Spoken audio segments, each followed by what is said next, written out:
Hello friends, स्वागत है आप सभी का पृथक राज्य आंदोलन की नई वीडियो में। इससे पहले हम इसके दो पार्ट बना चुके हैं, आप देख सकते हैं। और आज सबसे महत्वपूर्ण पार्ट है, थोड़ा लंबा भी होने वाला है। ये इम्पोर्टेंट इसलिए है क्योंकि आज की जो घटनाएं हैं वो पृथक राज्य आंदोलन में जो घटनाएं घटित हुई हैं, जो भी कांड हुए हैं, जो भी मेंबर शहीद हुए हैं, उन सब के बारे में यहाँ से पूछा जाता है। तो हम इस वीडियो में इन्हीं सभी जो कांड हुए थे उन सब के बारे में चर्चा करेंगे। पहले हम बात करते हैं कि शुरुआत इसकी कैसे होती है। तो इसको अलग से ही एक टॉपिक के रूप में मैंने लिखवाया भी था आपसे, पृथक राज्य आंदोलन में 1994 का वर्ष, 1994 का वर्ष पृथक राज्य आंदोलन में। ठीक है, तो बात करते हैं हम वर्ष 1994 का वर्ष। पहली बात इसको लेकर आपने यहाँ से याद रखना है कि पृथक राज्य की मांग को लेकर उत्तराखंड पीपुल्स फ्रंट बनाया गया था 1994 में। सबसे पहली घटना, सबसे पहली बात, यहाँ से वन लाइन प्रश्न बनेगा। उत्तराखंड पीपुल्स फ्रंट बनाया गया था 1994 में पृथक राज्य की मांग को लेकर। ठीक है, अगली बात यहीं से आप याद रखेंगे, अप्रैल 1994 में संयुक्त उत्तराखंड राज्य मोर्चा का गठन किया गया था। यह भी पृथक राज्य को लेकर किया गया था। संयुक्त उत्तराखंड राज्य मोर्चा का गठन जो है किया गया था अप्रैल 1994 में। दो बातें यहां से रखेंगे याद, आगे बढ़ते हैं। सबसे महत्वपूर्ण और इंपॉर्टेंट जो कि पेपर में यहाँ से बार बार प्रश्न पेपर में बनता है वो है कौशिक समिति। कौशिक समिति का गठन कब हुआ, किसने किया, इसने क्या कार्य किए थे, इन सब के बारे में बात करते हैं। ठीक है, सबसे पहले आप याद रखेंगे कि कौशिक समिति का जो गठन किया गया था वो उत्तर प्रदेश सरकार के द्वारा मुख्यमंत्री मुलायम सिंह यादव के द्वारा इसका गठन किया गया था। ठीक है, और ये जो समिति बनाई थी ये इस बात की जांच करने के लिए बनाई थी कि कैसे उत्तराखंड को अलग राज्य बनाना है, कितने क्षेत्र इसमें शामिल होंगे, क्या क्या घटनाएं घटित होंगी, उन सब के बारे में। ठीक है, तो आप यहाँ से एक चीज याद रखेंगे कि कौशिक समिति का गठन 1994, ठीक है ना, और ये जो है रमाशंकर कौशिक की अध्यक्षता में गठित की गई थी। यहाँ से आप याद रखेंगे इसके जो अध्यक्ष थे वो रमाशंकर कौशिक थे, इनकी अध्यक्षता में ये जो है समिति गठित की गई थी।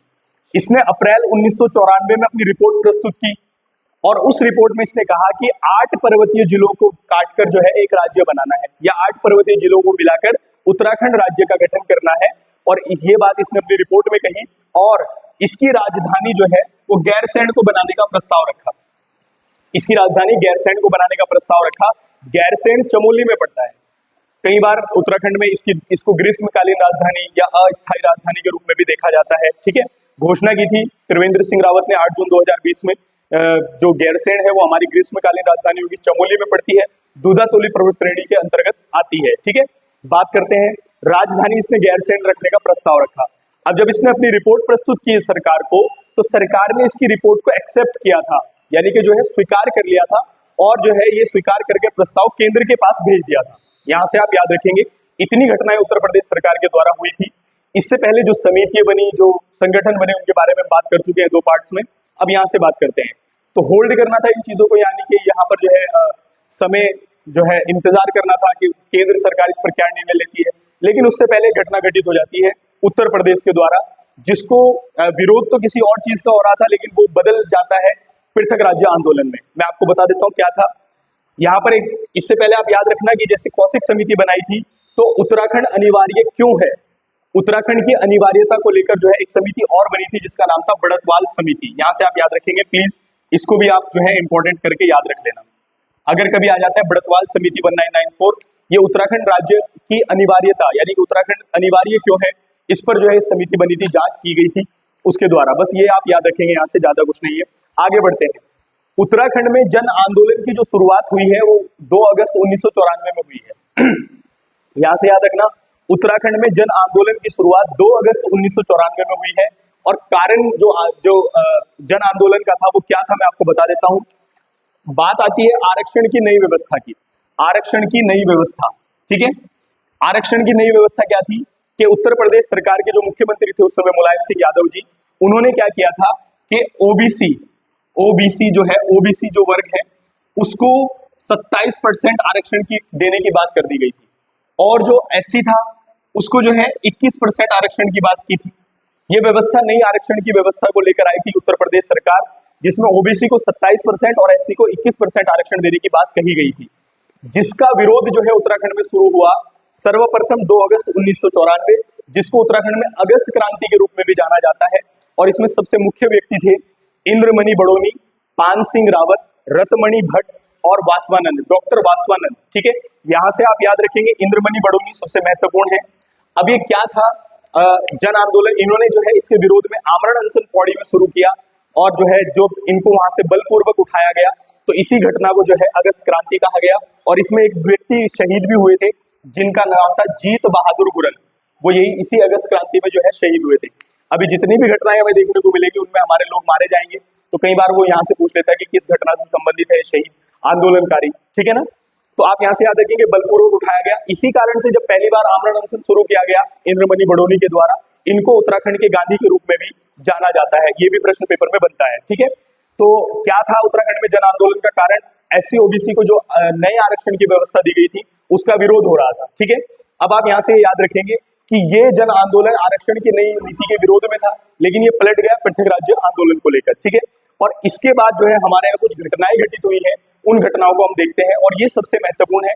आप डेट भी याद रखेंगे, जगह भी याद रखेंगे और जो है इसके व्यक्तियों को भी आप याद रखेंगे। सबसे पहली घटना है खटीमा कांड। खटीमा जो है उधम सिंह नगर में है और ये घटना जो है 1 सितंबर 1994 में हुई थी। बार बार मैं आपसे कह रहा हूँ एग्जाम में वो प्रश्न पूछता है, इस और जो है घटनाएं देगा और इस और उनके वर्ष और डेट देगा, तो आपको मिलान करना होता है, 1 नंबर में आता है। तो आप याद रखेंगे खटीमा कांड 1 सितंबर 1994, ठीक है, 1994। इसमें 25 लोग मारे गए थे। खटीमा उधम सिंह नगर में लोग शांतिपूर्वक जो है क्या कर रहे थे, विरोध कर रहे थे, पृथक राज्य की मांग को लेकर आंदोलन कर रहे थे, तो जिन पर जो है पुलिस द्वारा गोलियां चलाई गई और उसमें 25 लोग मारे गए थे। और इसमें जो है मुख्य लोग जो थे परमजीत सिंह, परमल सिंह, सलीम अहमद और जो है रामपाल और भी बहुत सारे, भुवन गवन सिंह, ये भी जो है लोग मारे गए थे। ये मुख्य लोग हैं जो इस आंदोलन में इस घटना में जो है मारे गए थे। ठीक है, उसके बाद इस जो खटीमा कांड हुआ था इसकी जांच के लिए जो है एक समिति बनाई गई थी और ये जो है एस श्रीनिवास जो जज थे, न्यायमूर्ति एस श्रीनिवास की जो अध्यक्षता में एक समिति बनाई गई थी जो इसकी जांच कर रही थी, किसकी, खटीमा कांड की। ठीक है, आगे बढ़ते हैं। अब हम बात करते हैं मसूरी कांड की। अगले ही दिन 2 सितंबर 1994 में मसूरी के धूलीधार पर्वत पर लोग जो है क्या कर रहे थे, विरोध कर रहे थे और ऐसा माना जाता है कि विरोध करते करते लोगों ने पुलिस पर हमला किया, जिसमें जवाबी कार्रवाई हुई और पुलिस द्वारा गोलियां चलाई गई, जिस कारण जो है यहाँ पर भी 7 आंदोलनकारी मारे गए थे। और सबसे महत्वपूर्ण बात यह है कि 7 आंदोलनकारियों के साथ एक जो है पुलिस अधिकारी भी थे, उमाकांत त्रिपाठी। यहाँ से आप याद रखेंगे उमाकांत त्रिपाठी, ये भी जो है इस घटना में शहीद हो गए थे। ठीक है, और इस यहाँ से एक बार परिवर्तन सिपाही में प्रश्न पूछा गया था कि हंसा धनाई और बेलमती चौहान ये राज्य निर्माण आंदोलन की शहीद है। ठीक है ना, तो जो इसमें 7 लोग मारे गए थे उनमें से 2 ये हंसा धनाई और बेलमती चौहान। ठीक है ना, और यहाँ से आप याद रखेंगे कि इसकी जांच के लिए जो है न्यायमूर्ति मुरलीधर की अध्यक्षता में जो है एक कमेटी बनाई गई थी जिसने मसूरी कांड की जो है जांच की थी। ठीक है, आप यहाँ से याद रखना। तो खटीमा कांड 1 सितंबर 1994 और मसूरी कांड 2 सितंबर 1994, और यहाँ से एग्जाम में प्रश्न बनता है। ठीक है, अगला सबसे महत्वपूर्ण घटना है बाटा घाटा कांड। उससे भी महत्वपूर्ण घटना है मुजफ्फरनगर और रामपुर तेहा कांड। तो उसके बारे में बात करते हैं, उसके शहीदों के बारे में। 2 मिनट का समय लीजिए।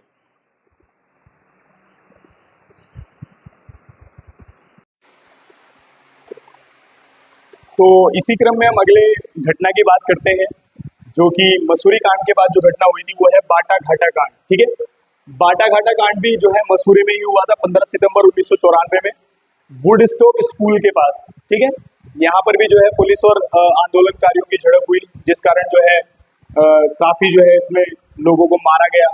ठीक है, ये भी घटनाएं सारी घटित हुई थी। तो बाटा घाटा कांड आप याद रखेंगे 15 सितंबर 1994 और मसूरी में वुडस्टॉक स्कूल के पास में ही घटना घटित हुई थी। ठीक है, अगला बात करते हैं हम उत्तराखंड छात्र युवा संघर्ष समिति। कई बार पेपर में आ सकता है। उत्तराखंड छात्र युवा संघर्ष समिति का जो गठन हुआ था वो सितंबर 1994 में हुआ था। और यहाँ पर ये आप, इससे सबसे इंपॉर्टेंट चीज ये है कि जब उत्तराखंड छात्र युवा संघर्ष समिति का जो गठन हुआ 1994 में, इस समिति ने जो है दिल्ली जाने का निर्णय लिया था 1 और 2 अक्टूबर को। ठीक है, कि भैया 1 और 2 अक्टूबर को जो है हम दिल्ली चलेंगे और वहीं पर जो है रैली निकालकर जो है उत्तराखंड की मांग करेंगे। ठीक है ना, उससे पहले जो है घटना घटित होती है 25 सितंबर 1994 में।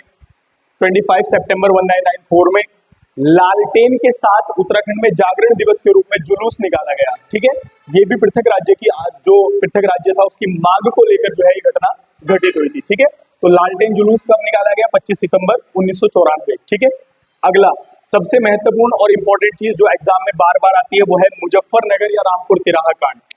पृथक राज्य आंदोलन के समय जो भी घटनाएं घटित हुई हैं उनमें सबसे खतरनाक जो घटना है, सबसे जिसको जो है क्रूर शासक की क्रूर हिंसा का या क्रूर शासक की क्रूर संज्ञा के जो है रूप में भी देखा जाता है और पूरे देश पर इसको कलंक कहा जाता है, वो घटना है मुजफ्फरनगर या फिर रामपुर तिराहा कांड। अभी इससे पहले हमने कहा था कि उत्तराखंड युवा छात्र संघर्ष समिति ने दिल्ली जाने का निर्णय लिया था 1 और 2 अक्टूबर को, और ये रैली जो है दिल्ली जा रहे थे लोग। दिल्ली जाते हुए 2 अक्टूबर 1994 में रामपुर तिराहा में यहाँ पर जो है पुलिस के द्वारा इनको रोका गया बलपूर्वक, और जो है इसमें पुलिस के साथ जो झड़प हुई उसमें 6 लोगों की मृत्यु हुई थी। कितने? 6 लोगों की मृत्यु। और सबसे निंदनीय घटना ये थी कि यहाँ पर जो है महिलाओं के साथ जो है वो अभद्रता की गई थी, जिस कारण इसको क्रूर हिंसा और क्रूर संज्ञा के जो है रूप में भी जाना जाता है। ठीक है, अब यहाँ पर जो है इसको क्रूर शासक की क्रूर हिंसा का जो है रूप कहा गया। चंडी प्रसाद भट्ट के द्वारा देश व समाज पर कलंक बताया गया इसको, कि ये घटना पूरे देश और समाज पर क्या है, कलंक है। इसकी तुलना रोम के नीरो कांड से भी की जाती है। यहाँ से आप याद रखना, जो रोम का नीरो कांड हुआ था उससे जो है इस घटना की तुलना की जाती है। ठीक है, और इसकी जांच के लिए जो है एक समिति बनाई गई थी जिसका नाम था नेगी समिति। यहाँ से आप याद रखेंगे कि मुजफ्फरनगर या फिर रामपुर तिराहा कांड की जांच के लिए कौन सी कमेटी बनाई गई थी, समिति बनाई गई थी, तो वो थी जो है नेगी समिति, जिसने इसकी जांच की थी। ठीक है, नेक्स्ट देहरादून गोलीकांड 3 अक्टूबर। देखो ये जो 3 घटनाएं हैं, देहरादून गोलीकांड, कोटद्वार कांड और जो है आपका नैनीताल गोलीकांड, ये तीनों घटनाएं अगले बाद जब ये घटना घटित हुई है मुजफ्फरनगर कांड की, तो उसके बाद जो है हिंसक प्रदर्शन हमें देखने को मिलते हैं उत्तराखंड में। काफी हिंसक प्रदर्शन हुए, उन्हीं में से जो है इंपॉर्टेंट थे देहरादून गोलीकांड हुआ 3 अक्टूबर 1994। इसी घटना के अगले दिन यहाँ पर जो है जो रामपुर तिराहा के शहीद थे रविंद्र रावत, उनकी शव यात्रा निकाली जा रही थी, और शव यात्रा के दौरान जो है पुलिस से झड़प हुई, जिसमें जो है राजेश रावत, बलवंत सिंह और जयानंद बहुगुणा जो है शहीद हो गए थे देहरादून गोलीकांड में। अगली घटना कोटद्वार कांड 3 अक्टूबर 1994, ये भी पुलिस के साथ झड़प हुई, इसमें पृथ्वी सिंह बिष्ट और राकेश देवरानी शहीद हुए थे। और नैनीताल गोलीकांड भी 3 अक्टूबर 1994 में ही हुआ, जिसमें प्रताप सिंह बिष्ट जो है क्या हुए थे, शहीद हुए थे। ठीक है, तो ये घटनाएं जो है जो पृथक राज्य आंदोलन था उसके समय की घटनाएं हैं। और यहाँ से आप 2 चीजें और याद रखेंगे जो इंपॉर्टेंट है एग्जाम के संबंध में जो है आती भी है। हमने बात की अब तक की जो घटनाएं हमारे उत्तराखंड पृथक राज्य आंदोलन को लेकर वर्ष 1994 की जो घटनाएं थी उनके बारे में हमने बात की। ठीक है, यहाँ से आप याद रखेंगे एक समिति बनाई गई थी 7 दिसंबर 1994। ठीक है, 7 दिसंबर 1994 में एक समिति बनाई गई थी जिसका नाम था उत्तरांचल प्रदेश संघर्ष समिति। ठीक है, यहां से आप याद रखेंगे, तो उत्तरांचल प्रदेश संघर्ष समिति की अगर कभी बात करेगा तो आप याद रखेंगे कि 7 दिसंबर 1994 में उत्तरांचल प्रदेश संघर्ष समिति बनाई गई थी। उससे भी सबसे बड़ी इंपॉर्टेंट बात एक घटना और है, आप याद रखेंगे 9 दिसंबर 1994, 9 दिसंबर 1994। और ये घटना क्या है? ये घटना है वर्ष 9 दिसंबर 1994 में राज्य में जो है एक आंदोलन हमें देखने को मिलता है जिसका नाम है जेल भरो आंदोलन। क्या है? जेल भरो आंदोलन। ठीक है, यहां से आप याद रखेंगे। तो राज्य में जो है जेल भरो आंदोलन कब हुआ था, जिसमें जो है सभी काफी लोगों ने जो है अपनी गिरफ्तारी दी थी, तो वो 9 दिसंबर 1994 में हुआ था। ठीक है, तो ये था जो है वर्ष 1994 का जो घटनाएं हमारे उत्तराखंड के पृथक राज्य आंदोलन को लेकर हुई हैं। अगली वीडियो में पार्ट 4 में इसके हम बात करेंगे वर्ष 1994 के बाद का जो वर्ष 1995 का वर्ष है, 1995 में क्या घटनाएं हुई और किस प्रकार से उत्तराखंड का गठन हुआ। तो मिलते हैं नेक्स्ट वीडियो में, धन्यवाद।